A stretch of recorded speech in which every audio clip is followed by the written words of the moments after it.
On this episode of Militaria at the Museum, we'll climb into the cockpit of the fastest supersonic aircraft ever flown by the Canadian Air Force. After that, we'll see some examples of military first aid kits and discuss how they have improved over the years. Finally, things get a little spooky when we hear some ghost stories in a museum building that is said to be haunted on every floor.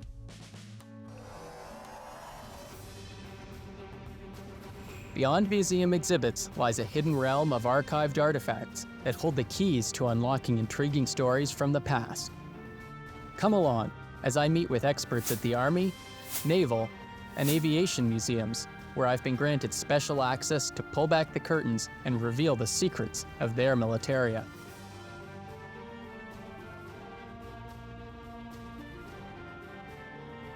My name is Sandy Hiltz, and all my life I've been captivated by military history. Now, I have the rare opportunity to explore a collection of fascinating military artifacts on Militaria at the museum. The CF-104 Starfighter is a supersonic fighter jet originally designed as an interceptor aircraft, but was used more for reconnaissance and low-altitude strikes. The Aviation Museum has one of these jets in its collection, and I'm going to get a tour of it today from museum expert Mark People.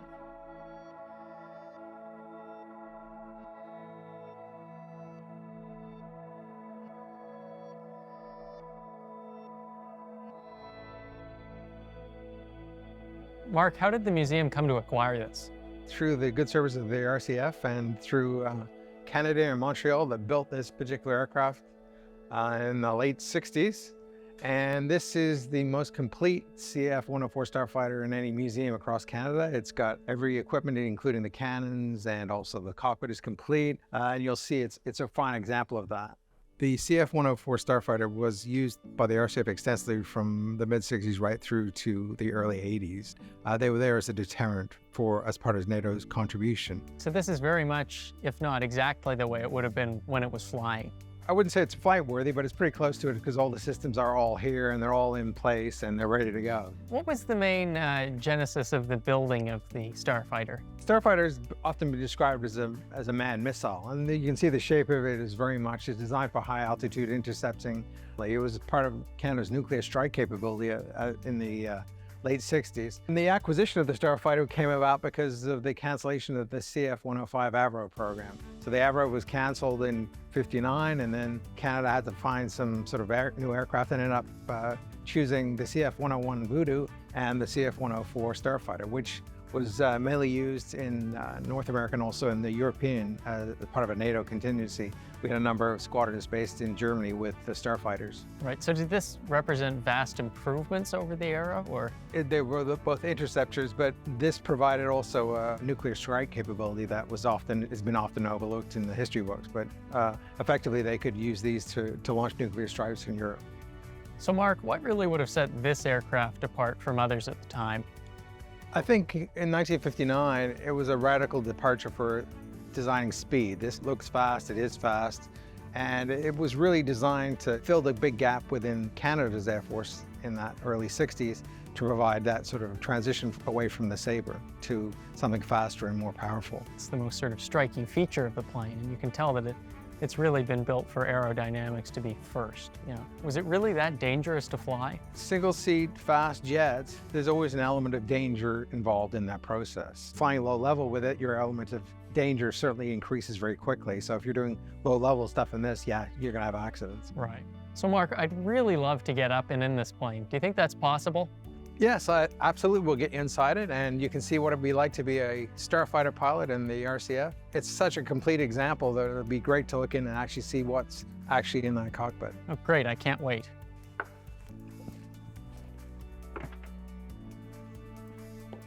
There you go. Click, you're locked, and then drop yourself in.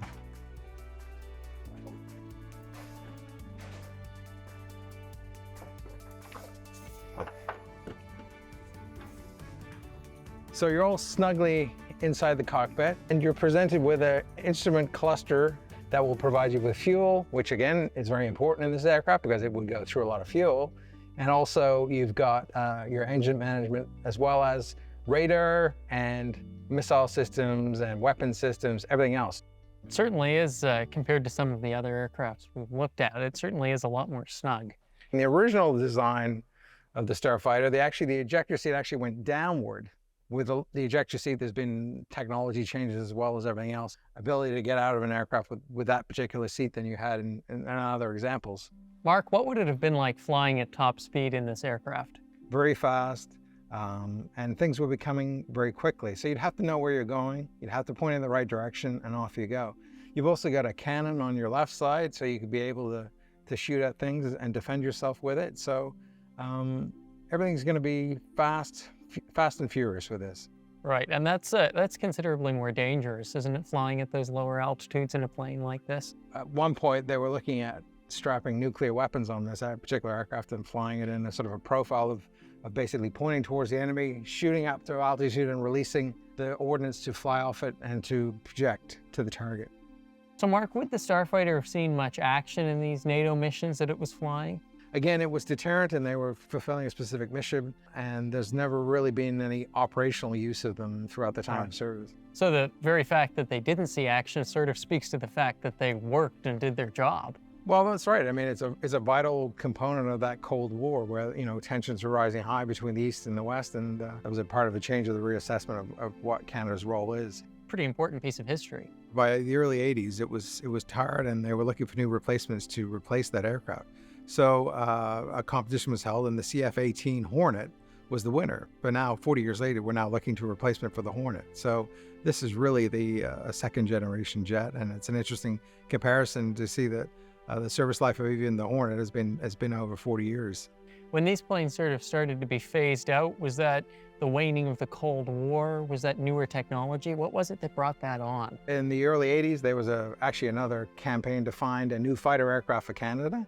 And they went out and found, looked at the various different aircraft that were available and settled upon the CF-18 Hornet, which at that point came into service in 1982, and it would have replaced these aircraft pretty quickly in the service.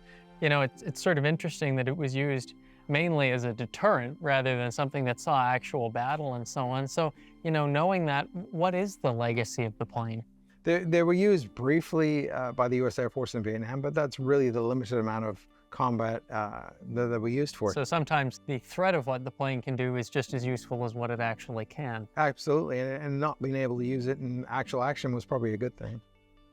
It created new avenues to use tactically and for using RCS squadrons in different operational capabilities. Training was a big component, using this componentry.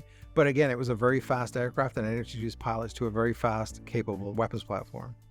After the break, I'll be at the Army Museum in the Halifax Citadel to learn about the application of first aid in battle and how it has evolved over many centuries.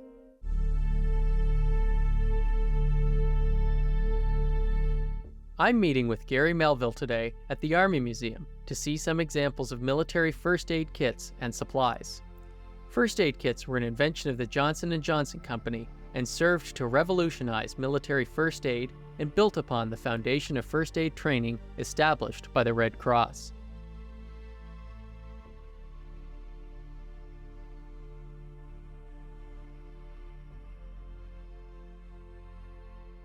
Gary, thank you for having me here to discuss the evolution of military first aid. Welcome to the Army Museum. We're always happy to have visitors here.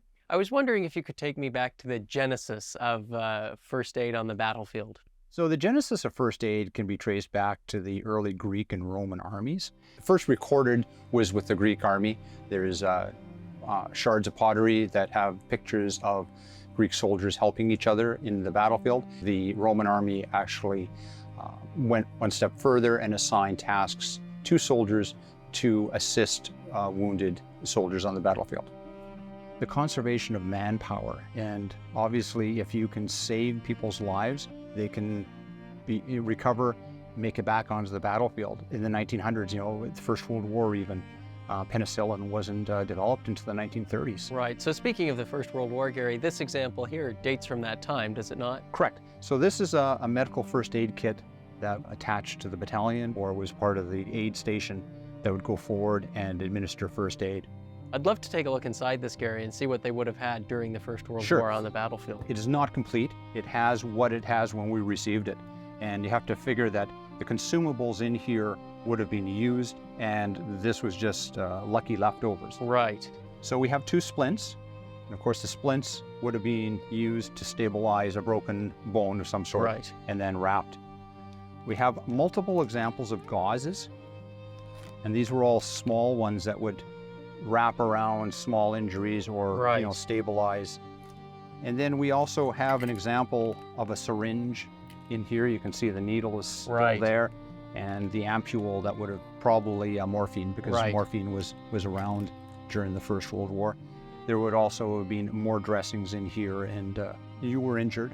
The medic comes over, and he'd have another satchel. Many different stages in that treatment Oh, on the yes. battlefield. Yes, the medic aid station where there's a doctor and more medical staff, and then gets back to the clearing station, field ambulance, the general hospitals, different levels of care.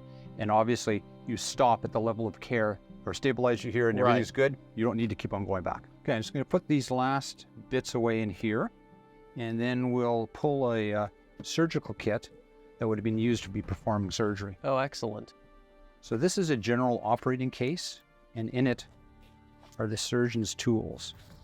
So Gary, was all this technology having a much greater role in World War I than it was in any previous conflicts? Those countries with better medical coverage, their soldiers did better. So we are starting to see that real increase in Right. medical technology by this point. Right. The end of the First World War, Spanish influenza hit. A lot of soldiers died because of that. Nothing to do with fighting. Right. If you've seen any sort of hospital show or whatever, where in their orderly room, use it once, Yeah. and it goes and gets sterilized. And that would have even been the case at this time, would it? It would, coming up with new techniques as Yeah. they go, and by doing that, helping people stay alive. Gary, how important would the advancements in first aid on the battlefield be to winning wars? It helps morale, and you have better soldiers. If we can fix you and you can return to battle, well, there's another soldier that we don't have to recruit and train. What do we see when we move into the second? In the Second World War, soldiers are getting these field dressings. There was a special pocket on the right leg that the field dressing was put into, so that if I were to come up to you and realize you're hurt, as opposed to digging through your pack, Right. or saying, I wonder what pocket he put his field dressing Right. in to get at. So These are completely sealed off. correct. Got better packaging as they Right. as they proceed on. And then what is this that we're looking So at here? this third iteration Right. of the field dressing, this 1952, you needed something bigger. Right. And so we went back Huh. to this shell dressing. What we have here is a soldier's medical kit. Right. It was issued to go to Congo with in 1960. This happened to belong to Brigadier General Ned Amy. Inside here, we have a variety of medicines. Right. And we have the original list of everything that's supposed to be in there. Right. You needed to bring what you needed. So we have 2 things here. Right. First of all, we have the ubiquitous field dressing Right. that we've followed through, and this is the one that's used today. So this is sort of what that first World War wicker and canvas box Yes. was. Yeah. Now, there's a bigger pack with Right. even more stuff in Right. it. Compresses, gloves, again, trying to keep things sterile, Sure. even in the battlefield. Much more sophisticated much than we've more seen in any of sophisticated. the other No, kits. precisely. Open it up, you now can use it. Right. And then we have another level of sterility in here. So that is a real focus with these kits. Correct. Right. And then so it's mostly, this is just a gauze in here, Right. basically. Is But it right? open it up so you can see the size. Right. Oh yeah, this is a lot of material in here. Right, right. Because I can't imagine whatever's in those little ones from the Second World War would be doing very much for you. No. So it's quite shocking, really. And well, we looked at about 100 years of technology here, how much it has increased in its sophistication, but also how similar some of these things are. I mean, really, this is just a more sterile version of that kit from the First World War. Gary, what kind of healthcare can the modern Canadian soldier expect on the battlefield? The hospitals are still there, the evacuation system's still there, and when it gets serious and you're stabilized, out of theater, into another hospital, and then out of there back to Canada. In the modern Army, first aid looks like care for each other from the very basic level. So on basic training, soldiers in the Canadian Army are all taught standard first aid that's offered by St. John Ambulance, just like everyone else on the street. So I see it really is very much to the forefront now of training this. It's an integral part. Sure. Like, it's not something you skip. Right. Gary, thank you for having me here today. It's been a privilege to look through 100 years of that field medical technology. And I find it particularly interesting how much has changed, but also how very much things have stayed the same, particularly with that pieces that you would have on your person, those field dressings. Yeah. Well, you're quite welcome, Sandy, and I'm glad you enjoyed it, and I hope that we've passed on some knowledge to others. Oh, I'm sure we have. Up next, I'll hear the stories of a number of ghosts who are said to haunt the historic Georgian mansion known as Admiralty House, the home of the Halifax Naval Museum.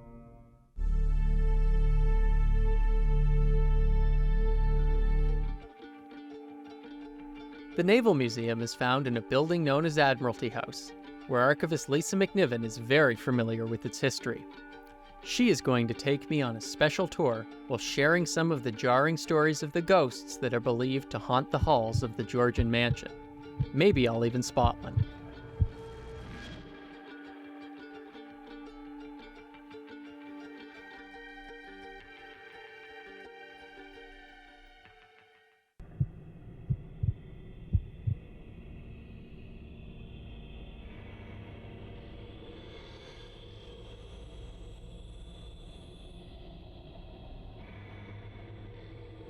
Lisa, even given all the things we can look at here at Admiralty House, it's important to remember that the house itself is an artifact. Absolutely. And I really appreciate your allowing me to take a look around this evening. Oh, you're welcome.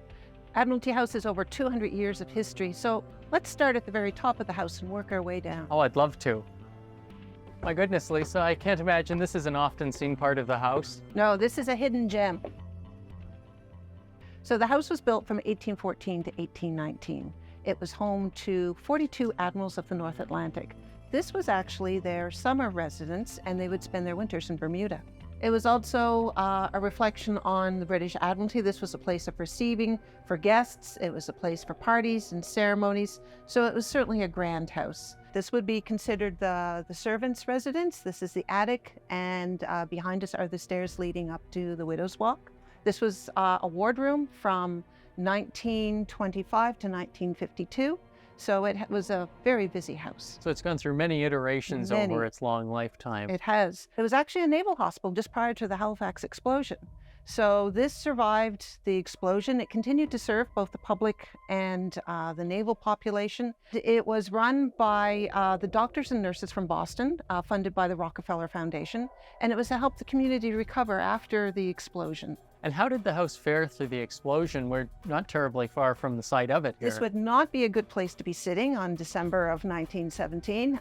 Part of its roof was blown off. There is one main room towards the front of the house that was spared, but the rest of the house either lost windows or was heavily damaged. Lisa, are there any particularly notable residents of the house? One that comes to mind is Jane Austen's brother.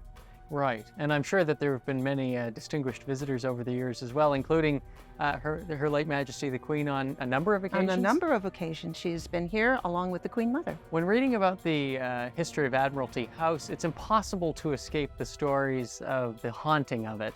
What can you tell me about that, Lisa? Stories, whether you believe or not, the house almost reverberates with its past experiences.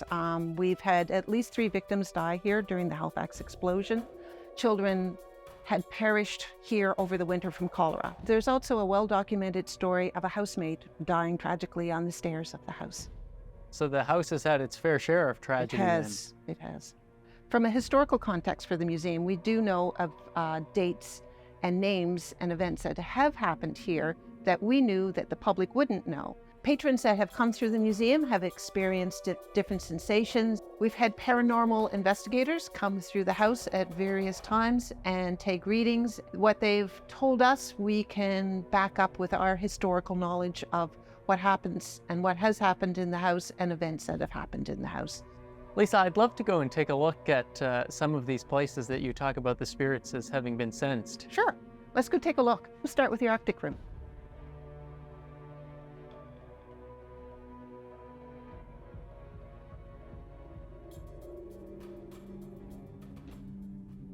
So Lisa, why do we find ourselves here in the Arctic room? What's said to have happened here?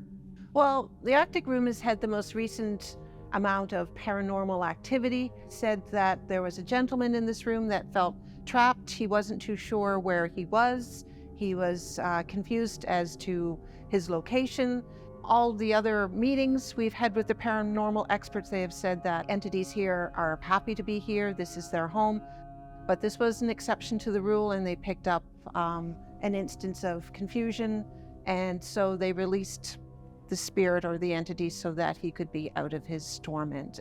And ever since then, she's been more comfortable in this room. So this was a much more negative spirit than most of those in the house. It was a negative experience, and that's very unusual. I was turning the lights off one night, and as I was leaving the room, there's a framed embroidery piece of cloth, and I looked into the reflection of the glass, and there was an outline of a person that was following me as I was leaving the room. And I could make out his effigy, but I couldn't really make out the indentation of the back of his head. Let's keep exploring the house. There's another interesting aspect of the house I'd love to show you. Oh, that would be very interesting. Okay, let's go. I always watch my footing when I'm going down these stairs because I keep thinking and remembering the history of one of our resident ghosts. And what is that, Lisa? We have a record of a house servant, 1870s. Her name was Mary Gray.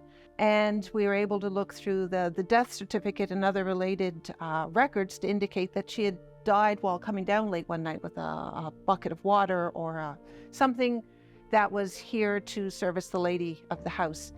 She dies, she falls down the stairs, and we've had other reported incidents of people hearing running water throughout the house. In an old house like this, that's definitely a trigger. Where's the gushing water coming from? He was never able to find where the incident was happening. Oh, that's quite something. Are there any other areas of the house that are known for their paranormal activity, Lisa? Yeah, let's go down to the basement that's where usually the best action happens. If you insist. Sure, let's go. This house certainly takes on a different feeling overnight, Lisa. It does, doesn't it? It's a different atmosphere. It has a different feeling and a sense to it. It certainly does. Now, tell me, what's this rather ominous-looking door?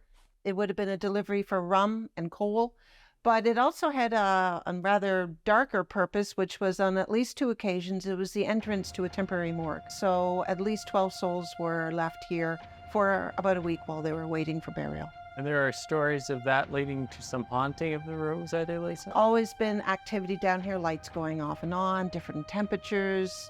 It's just a whole range of activity down in the basement. Do you think we could go in and take a look, Lisa? You're more than welcome. I'll just wait out here for you. Okay.